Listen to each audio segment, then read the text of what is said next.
Assalamualaikum warahmatullahi wabarakatuh. Waalaikumsalam warahmatullahi wabarakatuh. Good morning everyone.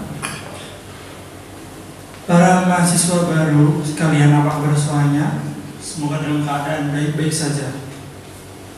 Baik, sebelumnya perkenalkan saya Sahidul Nuril Akbar selaku Ketua HMPS PBI periode tahun 2020 tahun 2021. Yang mana pada pagi hari ini akan memandu acara keprodian PBI pada kesempatan hari ini. Pada kesempatan hari ini kita akan membahas tentang keprodian pendidikan bahasa Inggris. Oleh karena itu, pada kesempatan kali ini kita akan mengetahui lebih dalam apa itu tentang keprodian pendidikan bahasa Inggris.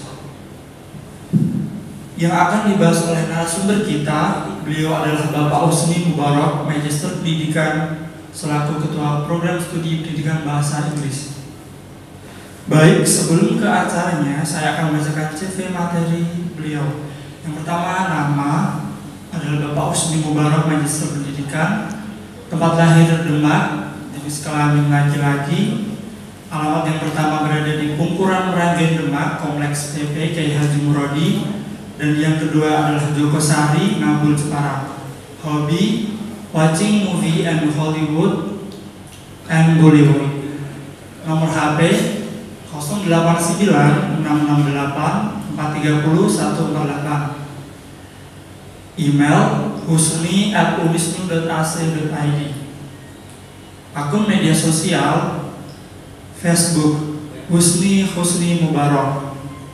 Dan selanjutnya ada riwayat pendidikan SD MI Futuhiyah pada tahun 1996, SMP MTS Futuhiyah tahun 2002, yang ketiga ada Madrasah Aliyah Futuhiyah 1 tahun 2005, dan yang keempat IAIN Wali Songo Semarang lulus pada tahun 2010, dan S2-nya berada di UNES Semarang tahun 2012.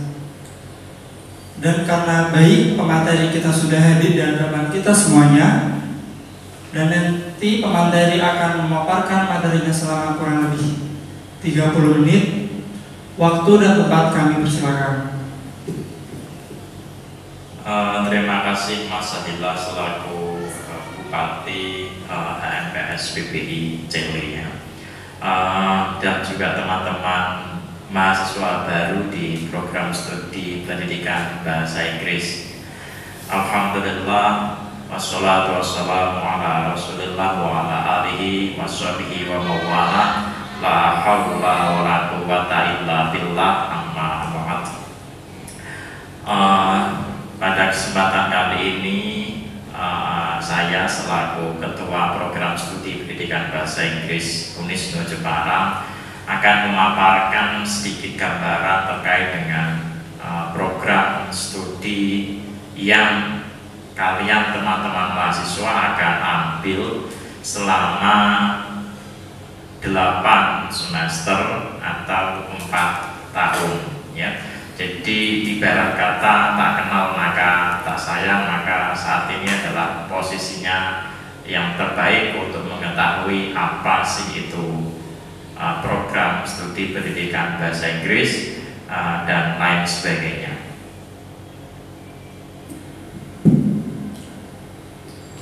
Dan langsung ke materi, saya akan bacakan tutorialnya. Yang pertama, tema materi tentang keprodian, membahas deskripsi kegiatan. Yang kedua, kondisi peserta. Yang ketiga, ada deskripsi tema tertentu. Dan poin materi yang pertama adalah profil prodi, visi dan misi prodi. Yang ketiga, ada standar kompetensi. Yang keempat, ada arah pengembangan karir. Dan yang terakhir adalah profil mahasiswa berprestasi dan alumni. Dan yang terakhir adalah target materi. Dan langsung saja akan kita langsung sampaikan oleh Bapak Husni Mubarak, Magister Pendidikan.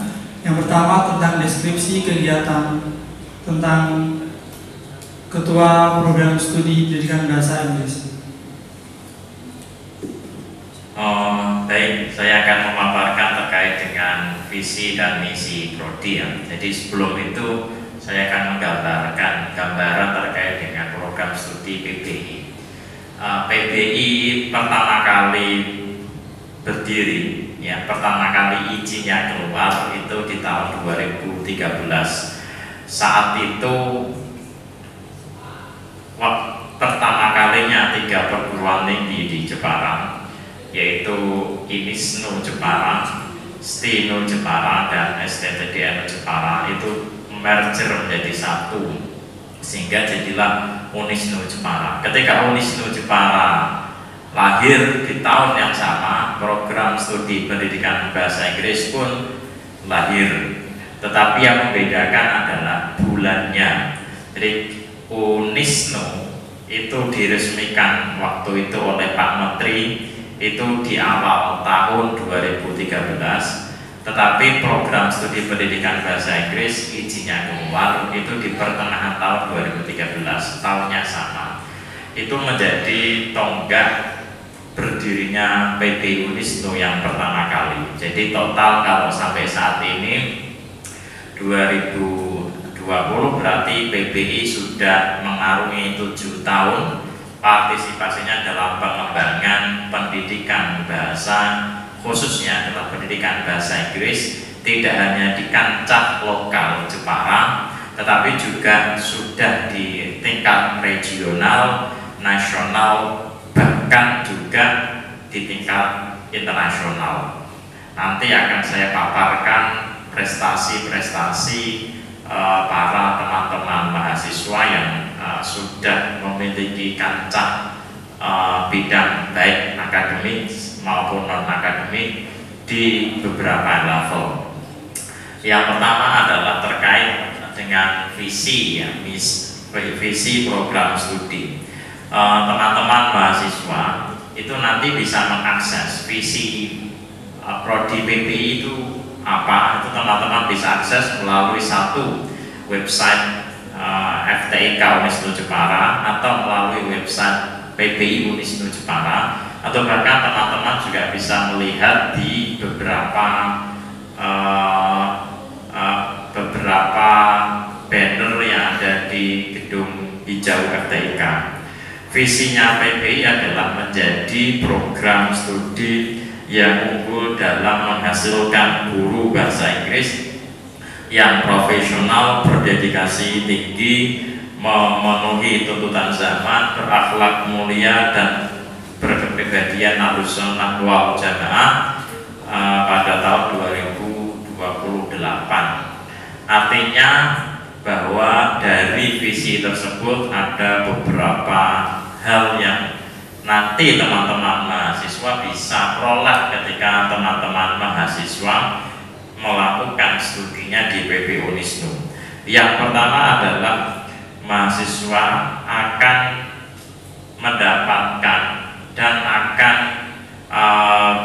belajar terkait dengan profesionalitas.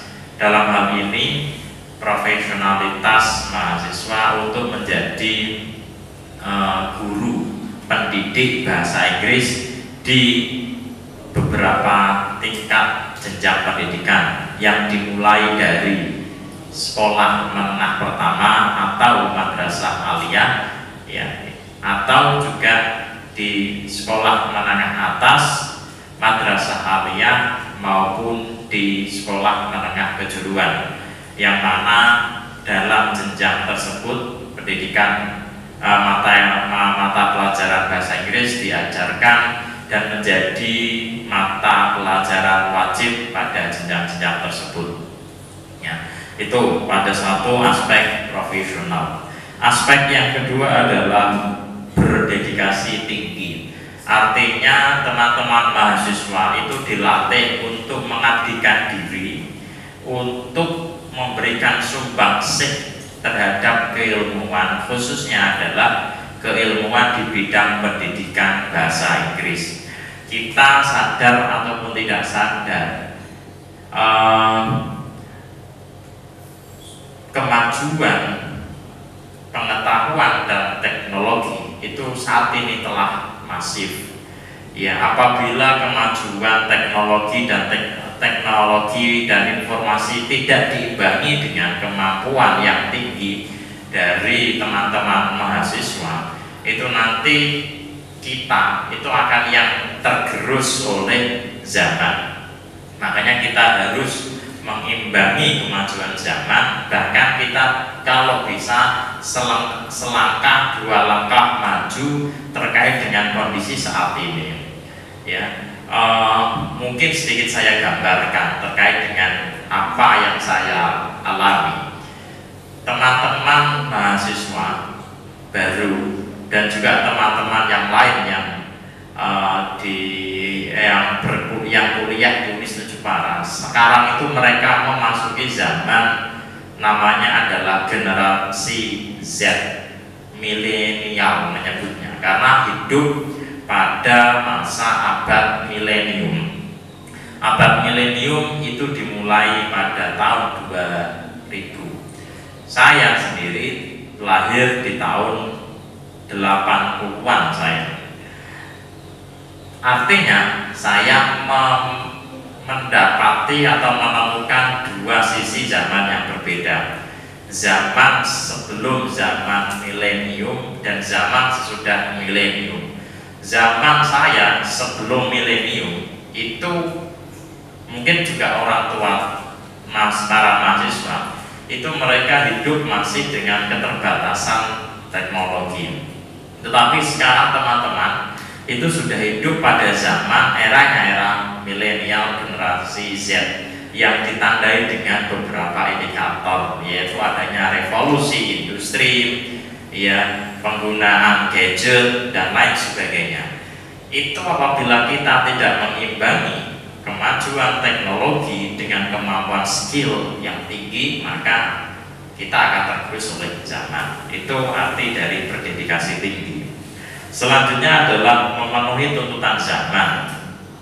Kita di abad 21 ini itu kita diminta untuk memenuhi 21st century skill atau keahlian abad 21. Ada banyak sekali keahlian abad 21. Yang paling menonjol adalah yang pertama itu adalah creativity, ya, menuntut para mahasiswa dan masyarakat lain untuk memiliki kreativitas yang tinggi. Jadi kreativitas yang tinggi itu bisa muncul, ya, ketika kita berhadapan dengan suatu persoalan, suatu permasalahan yang membutuhkan pemecahan, ya, itu maka menuntut kreativitas yang tinggi. Yang kedua adalah inovatif, ya. Keahlian abad 21 yang kedua adalah inovatif, ya. Meminta mahasiswa dan juga teman-teman yang lain untuk memiliki inovasi yang tinggi. Ya, kalau tidak memiliki inovasi yang tinggi akan tergerus dengan zaman, ya. Dan itu semuanya teman-teman akan dapatkan di program studi pendidikan bahasa Inggris. Semuanya itu kata profesional, berdedikasi tinggi, memenuhi tuntutan zaman, semuanya akan berbalut dalam balutan ahlus sunnah wal jamaah an-nahdiyah, ya. Jadi menjadi calon guru bahasa Inggris yang profesional, tetapi dia memiliki jiwa, memiliki karakter sebagai seorang muslim yang berahlus sunnah wal jamaah, tetapi juga yang plus, yaitu an-nahdiyah. Insya Allah semuanya akan mendapatkan barokah apabila semuanya berimplementasi berwujud pada pendidikan karakter yang ahlus sunnah wal jamaah. Itu Mas, terkait dengan visi, ya, dan misi. Misinya ada 3, tetapi tidak kalau dijabarkan panjang itu panjang. Yang pertama adalah visinya adalah terkait di bidang pendidikan. Yang kedua adalah penelitian, yang ketiga adalah pengabdian. Pendidikan, yes, teman-teman mahasiswa akan berkecimpung di dalam pendidikan di prodi kurang lebih selama 8 semester. Penelitian nanti di tengah-tengah jalan mahasiswa menempuh studi di program studi pendidikan bahasa Inggris suatu saat akan dimintai bantuan atau dijadikan partner oleh teman-teman dosen untuk menjadi asisten peneliti. Ajangnya mahasiswa untuk membuktikan kapasitas mahasiswa menjadi calon peneliti. Pengabdian teman-teman dosen program studi fakultas itu nanti akan memiliki program yang terkait dengan pengabdian. Siapa yang dilibatkan? Mahasiswa. Artinya apa?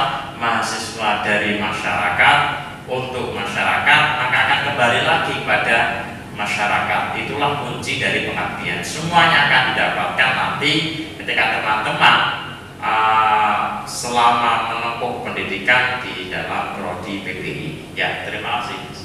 Ya, terima kasih Pak atas penyampaiannya. Dan selanjutnya adalah standar kompetensi dalam program studi pendidikan bahasa Inggris. Wajib bagi semua perguruan tinggi untuk mempersiapkan lulusannya di program studi pendidikan bahasa Inggris itu mempunyai 4 learning profile, ya, profil pembelajaran. Yang pertama adalah menjadi pendidik atau guru bahasa Inggris di level yang sudah saya sebutkan tadi, SMP, MTS, SMA, MA maupun SMK. Lantas muncul pertanyaan, apakah bisa menyentuh pendidikan bahasa Inggris di tingkat dasar? Ya, beberapa sekolah tingkat dasar itu membutuhkan spesifikasi khusus untuk mata pelajaran bahasa Inggris. Karena nanti teman-teman bisa terjun untuk menjadi guru bahasa Inggris di SD. Yang kedua adalah menjadi penerjemah atau interpreter.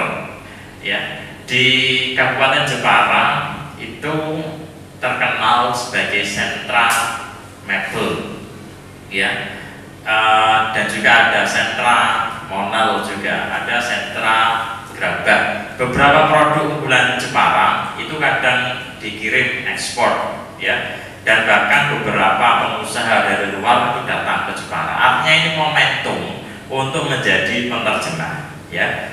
Dan beberapa lulusan PBI banyak yang menjadi interpreter, menjadi penerjemah. Yang ketiga adalah menjadi penulis, ya, menjadi penulis di beberapa tingkat tulisan. Ada yang menulis di majalah, ada yang menulis di novel, dan menjadi menulis di beberapa surat kabar.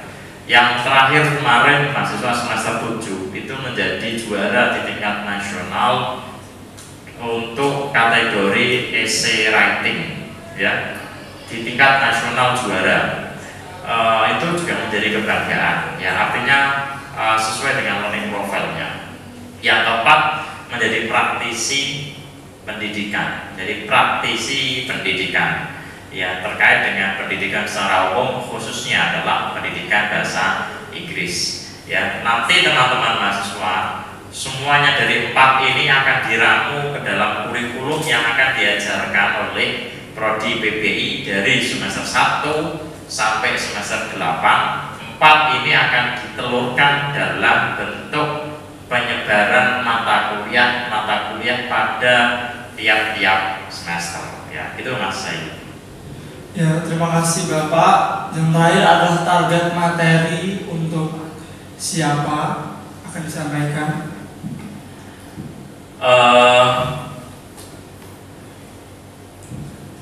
Rumpun keilmuan pendidikan bahasa Inggris itu dibagi ke dalam 3 kelompok besar, ya. Kalau tadi saya menyebutkan ada 4 learning profile yang akan dicapai oleh teman-teman mahasiswa apabila sudah menyelesaikan studinya, 4 itu di breakdown ke dalam 3 jenis rumpun mata kuliah. Rumpun mata kuliah pertama itu adalah terkait dengan skills. Skills artinya keahlian. English skills, keahlian berbahasa Inggris. Itu ada 4 keahlian utama berbahasa Inggris. Yang pertama adalah listening, speaking, reading, dan writing, ya. Jadi rumpun keilmuan pertama adalah terkait dengan skills. Berarti nanti teman-teman mahasiswa akan akan mempelajari, akan belajar 4 keahlian ini di dalam prodi PBI. Ya, 4 keahlian ini akan ditempuh selama 4 semester. Jadi semester 1, semester 2, semester 3, dan semester 4 nanti teman-teman mahasiswa itu akan belajar tentang listening, speaking, reading, dan writing. Ya. Apakah tidak terlalu banyak? Ya, itu kalau dihitung banyak atau tidak banyak, ukurannya bukan jumlah SKS-nya, tetapi ukurannya adalah kualitinya. Kalau mau dijumlah SKS-nya, misalnya SKS untuk listening itu totalnya ada 9 SKS untuk listening, 9 SKS untuk speaking, 9 SKS untuk reading, 9 SKS untuk writing. Itu harus ditempuh oleh teman-teman mahasiswa, ya. Jadi apakah bosan? Tidak bosan. Ini jika memang masih kurang, ya, ini juga 9 SKS ini bukan menjadi penentu apakah lebih atau kurang, ya, itu kembali lagi kepada teman-teman mahasiswa. Ya. Di samping English skills yang 4 tadi, teman-teman juga akan mempelajari terkait dengan component of language. Ada namanya, teman-teman mempelajari tentang vocabulary, teman-teman akan mempelajari tentang grammar, teman-teman mempelajari tentang pronunciation, ada fonologi, linguistik, dan lain sebagainya. Itu adalah bagian dari rumpun keilmuan yang skills. Rumpun keilmuan yang kedua itu kita menyebutnya dengan core competence, kemampuan inti atau kompetensi intinya yang berkaitan dengan pedagogical skills atau keahlian pedagogis. Ya, harus kita ingat bahwa program studi pendidikan bahasa Inggris itu fokusnya adalah dalam bidang pendidikan. Maka pedagogical skill menjadi hal yang utama. Coba bayangkan kalau lulusan pendidikan bahasa Inggris Unisnu diminta untuk ngajar, tidak mau. Alasannya, saya tidak bisa ngajar, saya nervous, saya grogi, saya kalau ngajar blank semuanya, saya tidak bisa berdiri di depan publik misalnya. Nah, itu kalau terjadi kan gawat. Makanya dibekalilah yang namanya pedagogical skill, keahlian pedagogis. Teman-teman mahasiswa akan dilatih bagaimana caranya menyusun rencana pembelajaran, ya, dilatih menyusun silabus, membreakdown ke dalam promes dan kota. Itu semuanya dalam bidang perencanaan. Menyiapkan materi yang mau diajar apa, menentukan strategi pembelajaran yang sesuai dengan karakter peserta didik bagaimana, menggunakan media apa yang tepat, dan juga merencanakan bagaimana cara melakukan evaluasi. Itu bagian dalam perencanaan pembelajaran yang masuk ke dalam kategori pedagogical skill. Nanti ketika penerapan, apa yang sudah direncanakan akan diterapkan. Makanya dikenal dengan istilah write what you do and do what you write. Write what you do, tulis apa yang kamu lakukan. Artinya apa, teman-teman? Nanti belajar bagaimana untuk merencanakan pembelajaran.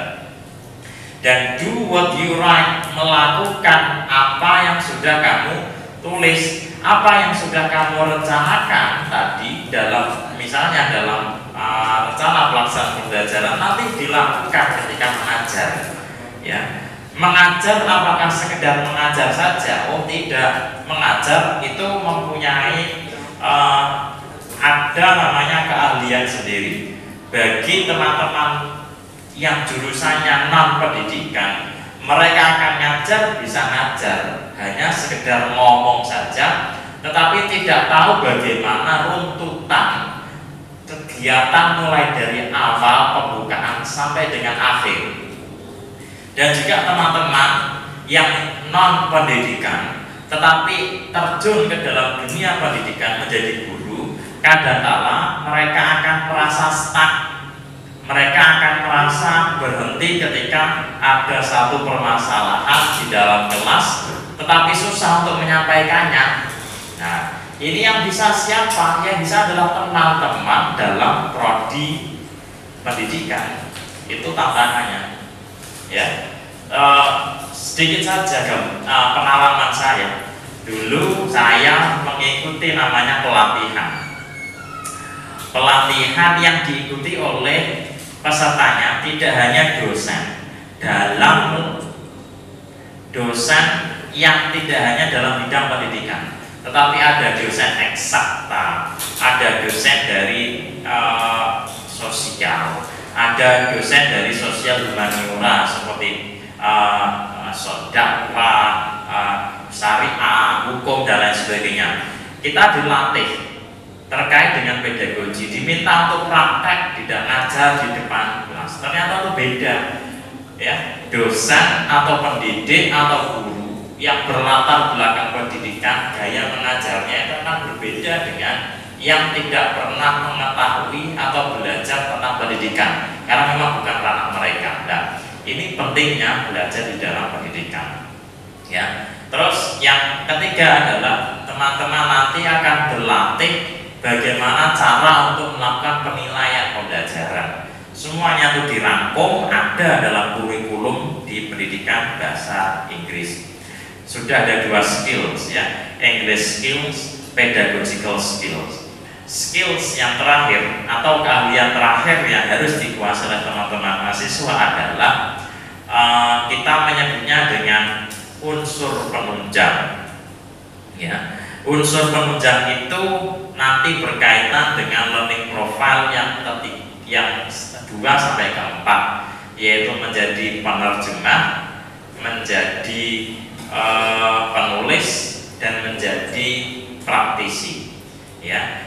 Itu misalnya apa mata kuliahnya? Untuk menjadi seorang penerjemah, teman-teman mahasiswa harus mengambil mata kuliah translation and interpreting, ya. Juga teman-teman harus mengambil mata kuliah yang berkaitan dengan discourse studies dan lain sebagainya. Itu semuanya akan kita ramu, jadi teman-teman mahasiswa tidak perlu harus tahu ini dari mana, ya. Tapi teman-teman mahasiswa tinggal mengambil mata kuliah yang sudah kita paketkan secara urut, ya. Nanti tinggal ikuti saja, ya. Dan kuncinya adalah ini yang sering ditemukan oleh teman-teman mahasiswa. Mahasiswa semester 4 total SKS-nya, mahasiswa teman-teman baru ini 24 SKS.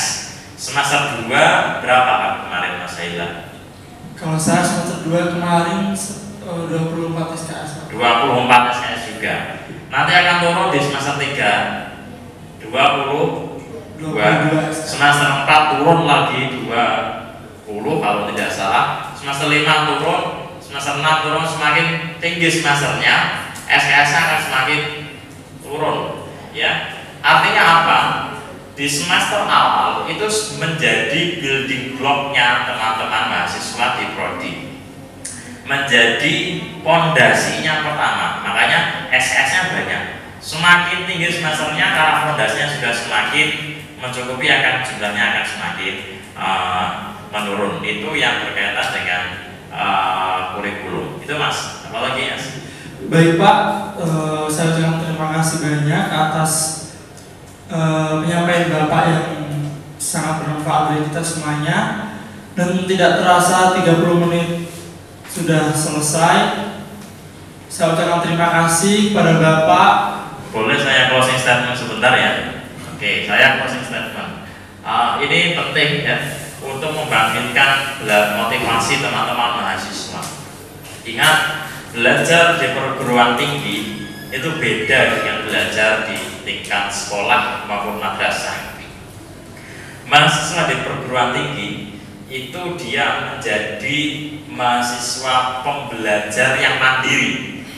Kalau di sekolah teman-teman belajar itu masih dalam pengawasan guru secara ketat, orang tua secara ketat. Tetapi di perguruan tinggi teman-temanlah yang menentukan arah belajarnya teman-teman. Ya, belajarnya pun tidak terbatas oleh waktu, tidak terbatas oleh lokasi. Ya, setelah pulang kuliah, teman-teman ada waktu diskusi, mungkin bisa diskusi, fleksibel. Ya, jadi teman-teman belajar di perguruan tinggi itu menjadi pembelajar mandiri yang bertanggung jawab atas proses belajarnya teman-teman sendiri. Kalau teman-teman bertanggung jawab, saya yakin 4 tahun atau 8 semester atau bahkan 8 semester kurang, maka bisa menyelesaikan studi di PTI. Jangan menjadi mahasiswa yang kupu-kupu, kuliah pulang. Gunakanlah menjadi mahasiswa yang aktif, entah mahasiswa yang oke dalam bidang akademik, oke dalam bidang non akademik. Terima kasih, Mas. Terima kasih Bapak. Akhirnya saya Syahirul Akbar pamit undur diri. Sekian dari saya. Wassalamualaikum warahmatullahi wabarakatuh. Waalaikumsalam warahmatullahi wabarakatuh.